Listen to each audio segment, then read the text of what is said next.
Clap de fin pour la première édition de la Coupe Antonio Bam. La première du Gabon nécessitant l'utilisation du plastron électronique. Une compétition qui a rencontré un franc succès auprès des adeptes de la discipline. C'est juste le commencement d'une nouvelle ère. On a eu du mal à démarrer à cette dimension, mais maintenant que c'est fait, je crois que le déclic a été fait. Mais à part avoir annoncé la venue des plastrons électroniques ici au Gabon, à Libreville, je reste surpris, étonné et je félicite l'engagement des arbitres.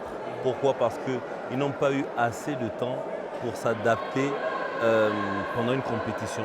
Ils sont arrivés très tôt, ils n'ont eu qu'un seul jour de préparation et les voir se débrouiller, exercer comme ça, on aurait dit des arbitres qui avaient l'habitude de tout simplement participer aux compétitions internationales. Durant 2 jours, plus de 400 participants se sont affrontés sous les yeux de Ruth Marie-Christelle Babi, 6 fois championne d'Afrique de taekwondo, par ailleurs championne du monde et double médaillée de bronze olympique. Je pense que le niveau est bon.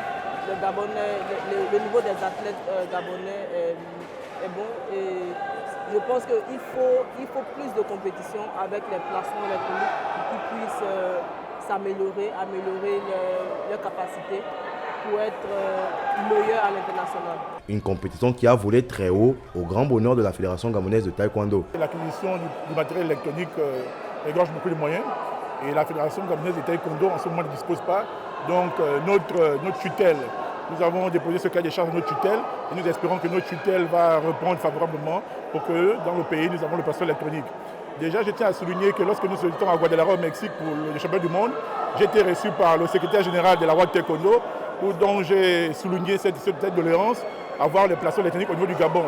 Il m'a donné des garanties qu'il fera de son mieux pour que le plastron électronique vienne au Gabon. Donc j'espère que la World Taekwondo va comprendre le cri du cœur du Gabon qui a besoin de matériel électronique pour le bon fonctionnement du taekwondo. Au sortir de cette compétition, Séverin Dombam en moins de 68 kg et Merveille Marindi en moins de 67 kg ont été désignés comme étant les meilleurs combattants de la compétition. Ils bénéficieront d'un stage en Espagne aux côtés de nombreux champions.